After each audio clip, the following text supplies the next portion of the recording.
Isang magandang araw sa aking iniibig at pagka-iibigin.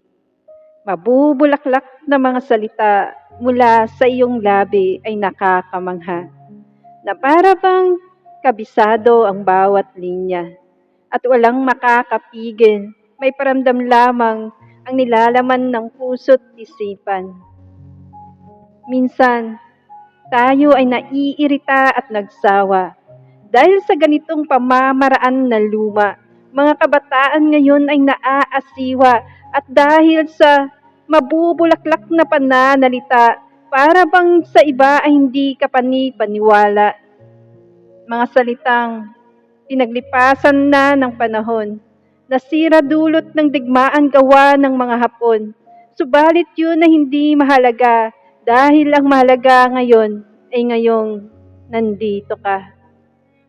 Pinagtagpo lang ba tayo para magkaibigan at hindi magkaibigan? Pinagtagpo tayo dahil may dahilan. Muli kong naranasan na masaktan, naramdaman kung paano umibig, mapunasan ang walang tigil na daloy ng tubig, animoy mula sa dalampasigan.